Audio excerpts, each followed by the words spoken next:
Good morning, sir. Morning. Greetings from College Dunya. I would like to inform our viewers that Professor Manoj Pant is the director of Indian Institute of Foreign Trade. He is an expert in international trade and has an experience of over 35 years. We are truly delighted to have him on our leadership series, Thoughtful Leaders. Welcome, sir. So, sir, as the director of IIFT, can you throw some light on its genesis? What was the idea behind the establishment of this institute? You see, the IFT, well, thank you for inviting me. And the institute was started actually very long back in 1963 as a think tank of Ministry of Commerce. The Ministry of Commerce, as you know, is the trade body of the country. And this was developed into a think tank. The think tank developed into a teaching area. Then mid-90s, the MBA program was introduced. Then the MBA program developed for some time. Then in the early years of 2000, around 2002 or so, they applied and were granted deemed university status. The deemed university status became final in 2012. In 2017, we became deemed university grade 1, which means we are equivalent now to any other university in the country. So it's really been a fair. So it has two things have always been part of the university. One is the teaching program, which came later, and the research program. There is one section which does dedicated research for Ministry of Commerce because it's a very important issue, WTO issues, etc., etc. And the other part of the university does general research issues, not only for Ministry of Commerce, and also does engage in teaching development programs. Since then, of course, we have developed, now we have 8 programs, I think, the executive programs. We have the full-time MBA flagship program. We have a part-time 3-year degree program for MBA. We also started in 2018 a master's program for economics. So we also have a master's economics. So, and of course, we have a very well-fledged, well-established now research program. And students can join for research in either economics or management. Both are full-fledged departments. And of course, as you know, in 2012, we also developed the other institute, we have another branch in Calcutta, which is now a full-fledged branch, and there are almost as many students there, MBA as there are taking. So that's the growth of the university. Really, I think it's been slower in the beginning as it developed. Once it started to university, it's been going well into rounds. Now we have a new campus also coming up, additional campus in Maidangiri near Saket. And well, now I can't remember how many programs we do. Basically, we divide ourselves into 3 areas. I guess some of this will come out in your early questions, but that's really the idea of it. So what do you say? What is the idea of an institute? To be a research and educational institution. It is not only just teaching. It's not a teaching shop. It's research and education. So the education is focused on MBA and a little bit of MA economics, and research is focused on customer. That's really great to know, sir. Sir, you have been in various leadership roles. What is your philosophy of leadership and how would you describe your leadership style? Well, you know, in every organization, there are always some who disagree with you, some who agree with you. And I have tried my best since I came to alter the structure in such a way that I have created divisions. You know, there is the GSM division looks at MBA, there's a executive program division looks at executive programs, there's an MA division looks at MA economics. There are also different disciplines. There's also an ICCD division that looks after international collaborations and our rating agencies, AACSB and the NIRF. So we've created a lot of divisions and I give responsibility to senior teachers at different times. That's one thing which I've done. The idea is that you can only be a leader if you also at some point in time groom others to be leaders at different levels. And so creating a hierarchical system where ultimately, of course, decision making is mine. And I guess if you want to call it responsibility, also mine. But create the responsibility in teachers. For example, our Calcutta unit, there's a head Calcutta. Calcutta is completely controlled from here administratively. But I have given him almost complete leeway in administrative matters. You know, by and large, subject to, of course, qualifications about what kind of financial reputation there are. But in academic matters, I believe the leadership lies with the teacher.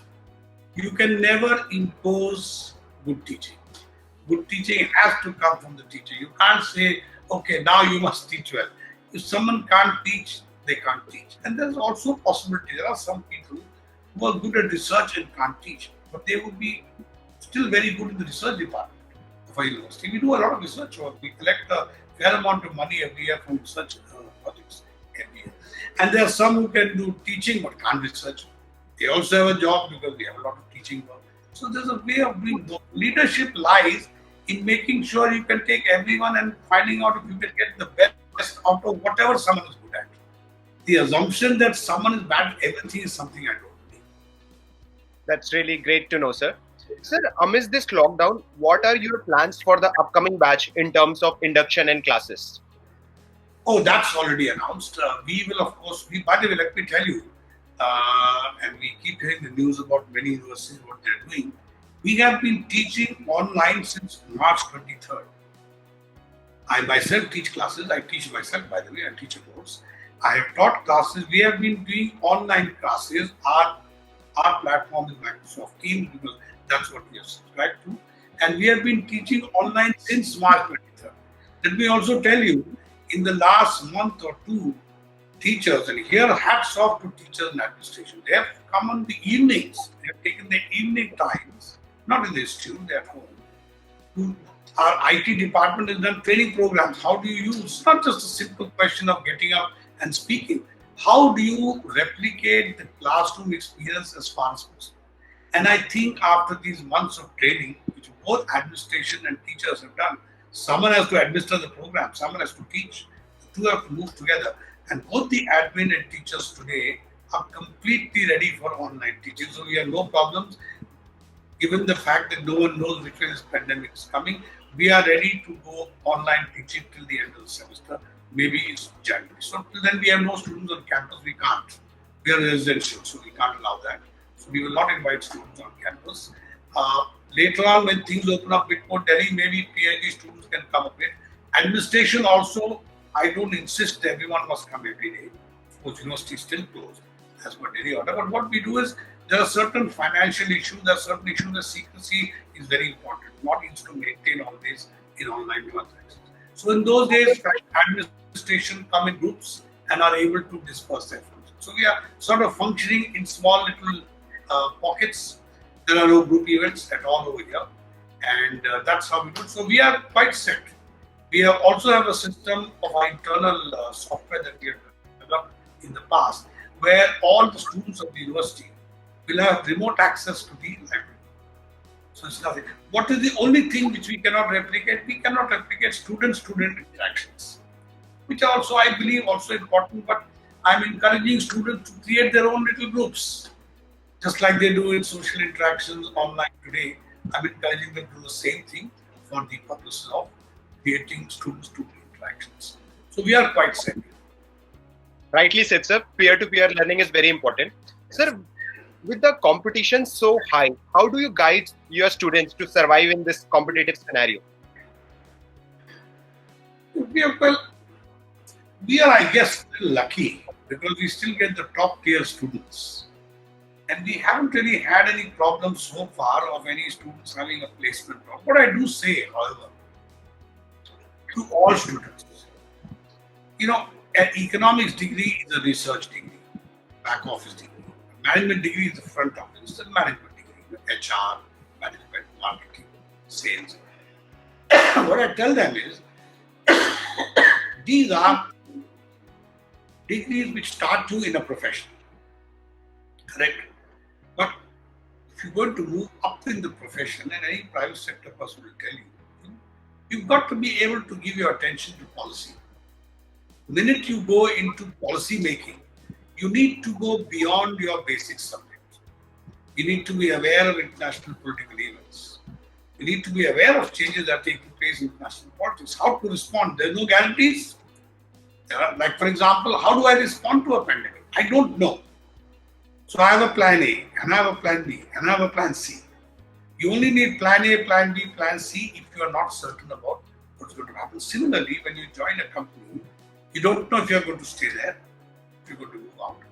But it's good to know where you want to get to and then move up the organization. But as I said, I say to keep them competitive, one thing must happen.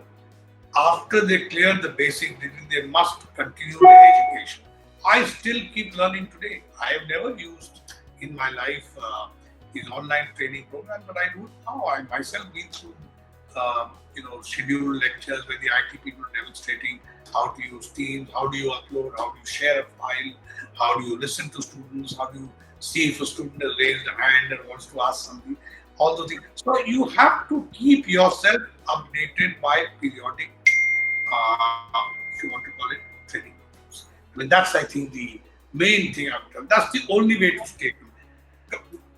Let me put it more simply. Stay competitive, not by trying to pull someone else down, but by making sure you keep up with the times. And that's all I can say. Rightly said, sir. Sir, what do you think are the USPs of your institute?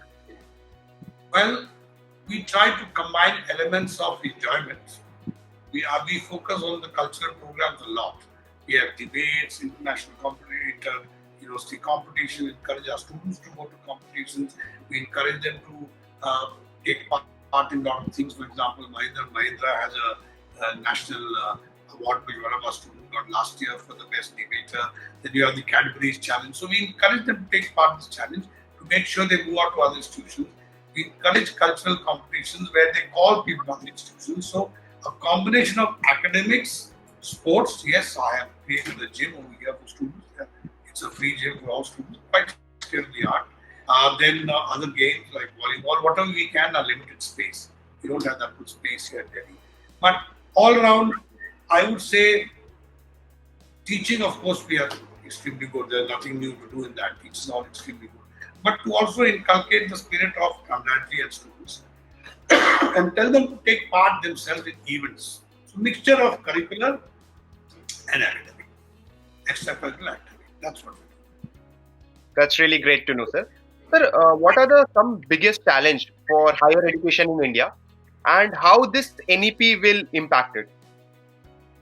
Okay. That's, the biggest challenge for higher education. One challenge is very clear: proliferation of institutions, especially after, let's say, 2000 onwards. Management institutions are, what they say, coming out of your ears. You've seen the demise already happened of engineering institutions, particularly in South. Engineering institutions, I think, because of possible political capture or whatever, engineering institutions became the quickest way of making money. Teaching shops, because universities just are not enough to cater to, our gross enrollment ratio was as low as 22% or 23%. You want to get up to 50% according to the NEP. So how do you do that? It's not possible for the state to keep on opening universities. The private sector will encourage. But the private sector has gone into haphazard. They have become teaching shops. And I sincerely believe that those institutions, private or government, which are only teaching shops, will close soon. You have to have a strong research foundation. Because nowadays companies want people who are aware of modern things, aware of developments. If your faculty does not do research, I don't see how they can teach new things to students. It's a very simple logic. So research is, I think, the way for institutions to go. If institutions do not build up a strong research body, I don't care what they are, whether they are medical or engineering or management or standard universities. Before I came here, I was at the university for many years. And you are not going to get anywhere. You research founding and making sure faculty want to do research. They are not doing research because you are forcing them to. They have to want to do it. So recruitment of faculty, which is strong research bias, and encouraging very strong research focus, giving faculty money to, let's say, visit other institutions. If you don't visit other institutions, how will anyone else know you exist? How will anyone know you are good teachers till you interact? So institutions you interact, go to seminars, write research papers, get them published in accepted journals. I think this is the way to go for all universities. It doesn't matter whether they are single subject or, for example, whether they are universities with multiple subjects. But single subject institutions, I'm happy to say this. Not happy, but I'm pretty certain about this. In the next 10 years, standalone institutions which are just one subject because the logic, and this is by the way what the NEP, I'm great, I've been writing about that in the past, and I used to write my column. You have to allow students to look at a broad gamut of subjects. You cannot tell a person who has come from school, who has only taken commerce because someone said you get more marks in class 12, or economics don't take, and then you do commerce, economics, and suddenly you're supposed to specialize in economics. My own experience after 40 years of teaching economics at university level is, we always tell people who come from students to undergraduate, when I was teaching you in my earlier days, is forget what you learned in school.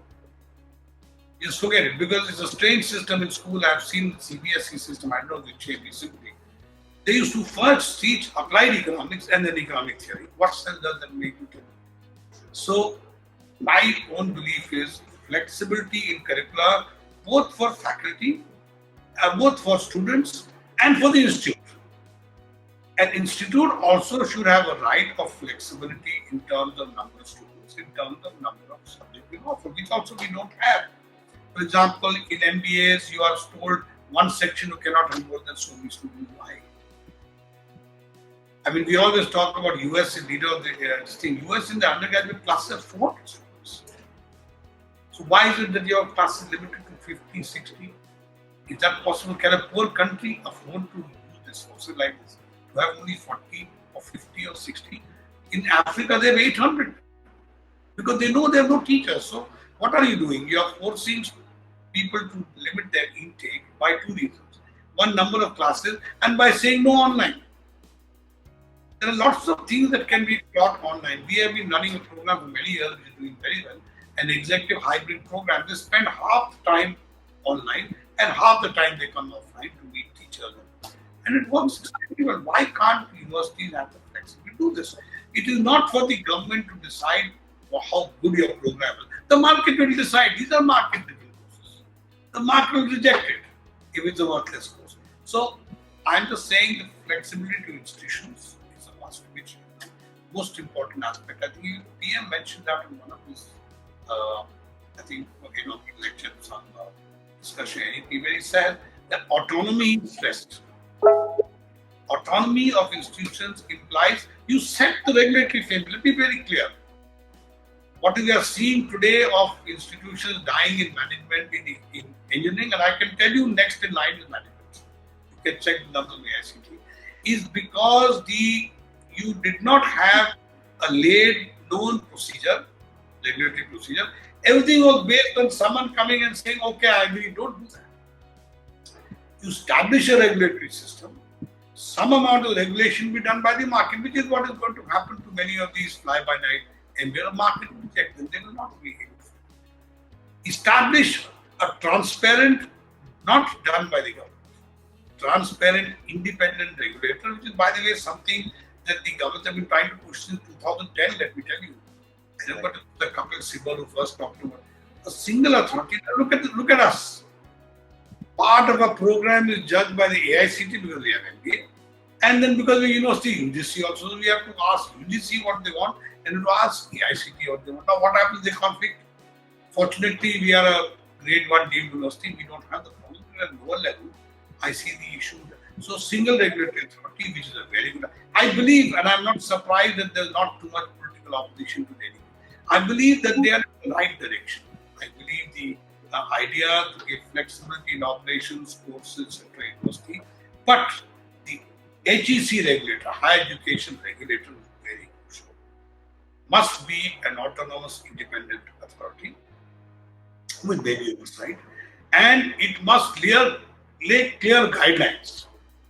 You're like building a house. If you're building a house, you have to leave so much space, green. That's it. Not for me to decide 30%, 120. That's the good decentralization autonomy with a good regulatory system. But the regulatory system is very important, very, very important. And I believe, if you focus on looking at the research, if you look at the research focus of the university, you will find out if they are a fly-by-night operator or if they're actually serious institution. Rightly said, sir. Sir, what are your expectations from the students who are going to be the part of IFT family from this year onwards? Well, it's not just this year, always. It's been always. we want most of them. We have a very strong alumni program. We have a faculty who only looks after alumni. We have a part in our webpage. We have one which is called the DA, Department of Alumni Affairs. We have alumni all over the world, of course: Singapore, USA, UK, some in Dubai, now some in Southeast Asia, mostly of course European countries, and of course Delhi, all the major metros. We have a chapter in each. So we encourage them to do two things: to keep interacting with us as alumni. Send us your opinion. And one more thing we do, in a management program in particular, we are encouraged, everyone is encouraged to have some amount of guest lectures coming from the industry. Because if you don't know what industry is doing, where are you going to work with them? We encourage alumni who are around to come, maybe give 2 lectures, maybe motivate students. So keep interacting with us. That's all we ask. Nothing else. And if you are in distress, do help us with funds. We are not yet, but if you are, please help us with funds. That's really great, sir. Sir, what would be your suggestion or message to the students who are aspiring to join your institute? That's a tough one. I think if you are, they by now probably know better about the examination system, right? Social media is very active on this, right? Do have a look at the past papers. They do give an indication of the kinds, not the questions they give, but the focus that we have. And I would say do that. And don't read, don't look at cramming subjects. We've always had, and here, by the way, is another very important aspect of the NEP that people often gloss over, that they want to stress more on the analysis there on the data. It is not, this whole business of big data, you can do anything you want and not worry why it happens. Analytics can never go. There could be no computers, no analysis. Computers came on because someone did analysis. So they are focusing more on the analytics. So notice that even in the IFT, keep your analytical focus, right? Don't try to memorize too many facts. For example, when was RBI formed? How does it matter? Is an irrelevant question, right? Or did India get independence in 48 or 43? How does it matter? Or who was the first president of India? These are all facts. Don't focus on facts, look at analysis. Develop an analytical mind, and I'm pretty certain. That's really great, sir. Sir, this discussion was really insightful. I'm sure viewers will learn a lot from this. Thank you again for your time, sir. Well.